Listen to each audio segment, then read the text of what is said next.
Welcome back to the channel, Hobby-Wan Kenobi here. Today we're diving into the Great Wall Hobby A-10A Thunderbolt 2 in 1/48 scale.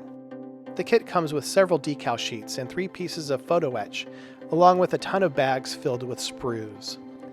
Everything looks sharp and well detailed. The rivets are to scale and the panel lines are subtle and crisp. The clear parts are well protected in their own frame, keeping the canopy and windscreen safe from scratches. The kit also includes a weight to prevent tail sitting, an important touch. There are 4 different paint schemes to choose from, but naturally I'm going for the one with the classic shark mouth. The instructions are clear, though I will be taking a few steps out of order as I go.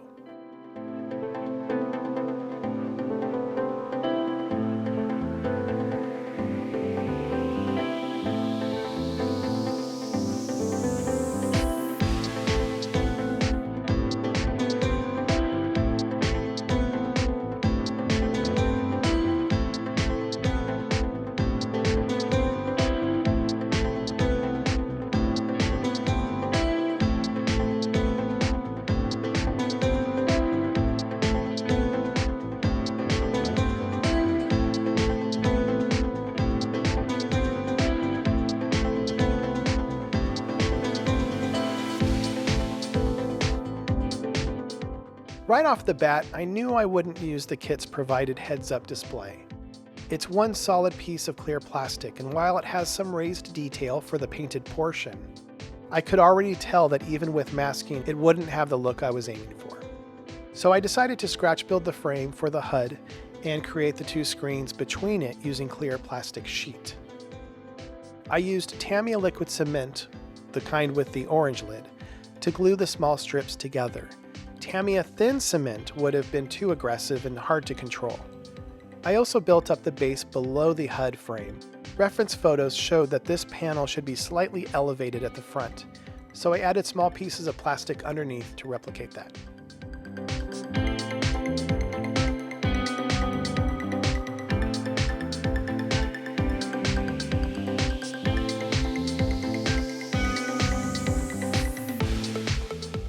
Next up, it was time to paint the cockpit.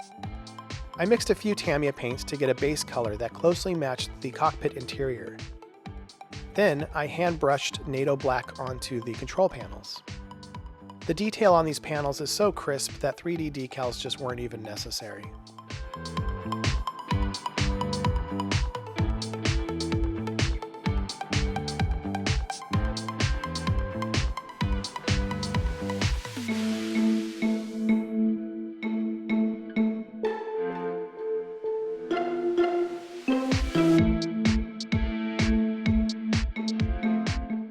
To add some depth and interest on the base color, I used artist oils thinned with turpenoid to create a splatter effect on the panels.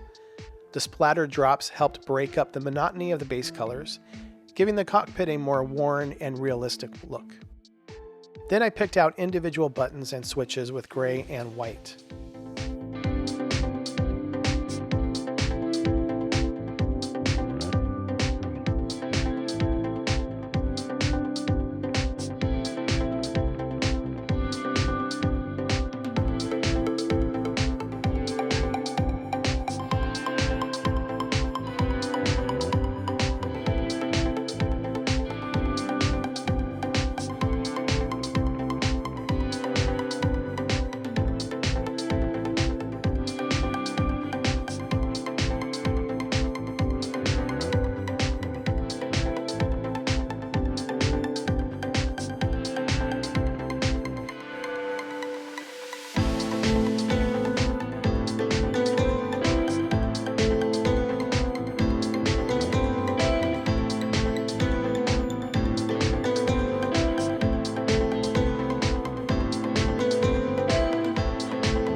I used kit decals for some of the details, and I added dials from Airscale and stripes from Annie's to further enhance the cockpit's realism.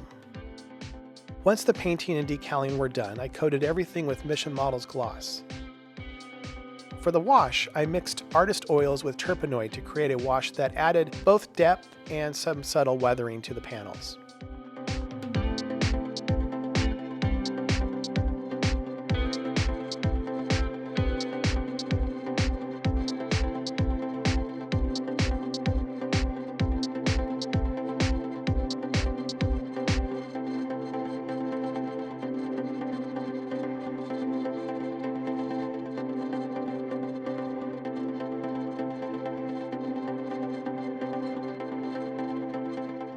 After letting it dry, I removed the excess with a combination of Q-tips and a soft brush to keep the details nice and sharp.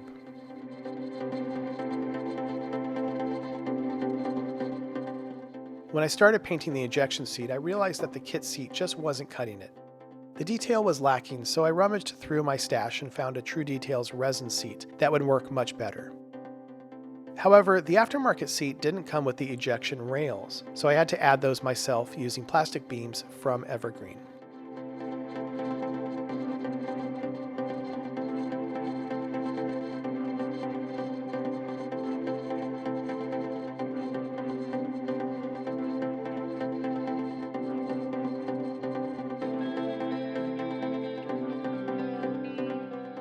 After adding the final details to the resin seat, I airbrushed the base coat, then painted the rails, seat cushions, and ejection grab handles.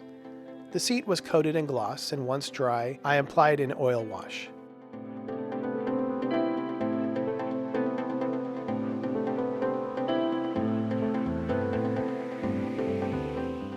I also used an oil wash on the walls of the forward landing gear wheel well.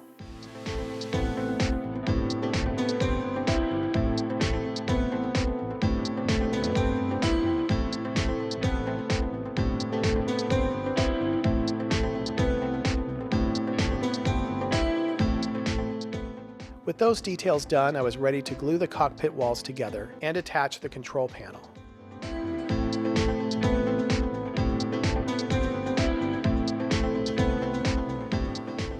Next, I positioned the wheel well and cockpit into the right half of the fuselage. I then detached the walls of the forward wheel well and prepared them for assembly.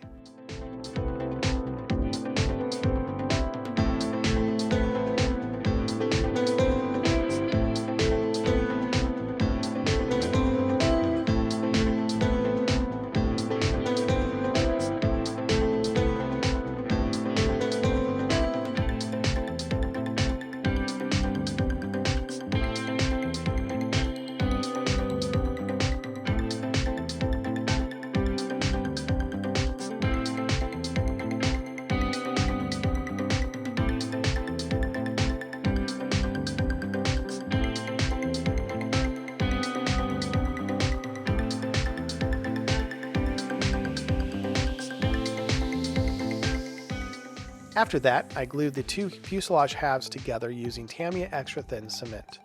To ensure a proper fit, I added some outer panels of the fuselage, making minor adjustments as needed. As a kid growing up in the 80s and 90s, the A-10 always fascinated me. I remember seeing it in TV coverage during the Gulf War, and of course there were always plenty of kits out there, from Tamiya to Monogram. In my 20s, I built the A-10A version from Hobby Boss. It was a decent kit, but I made a huge mistake. I did not add any armament. And trust me, it really made a difference. Since then, I've learned that some aircraft just don't look right without their signature weaponry. The Mi-24 Hind helicopter needs its rocket launchers. The Apache needs Hellfire missiles, and the Tomcat, it has to have those Phoenix missiles. On the other hand, aircraft like the FA-18 Hornet and the F-105 Thunder Chief do look great even with just fuel tanks hanging under their wings. Great Wall Hobby released their A-10C a few years ago, and I had a feeling they'd eventually release the A version.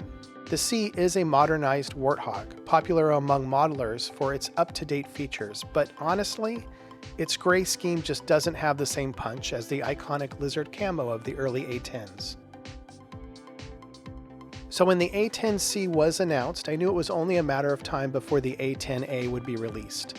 And sure enough, the release came through.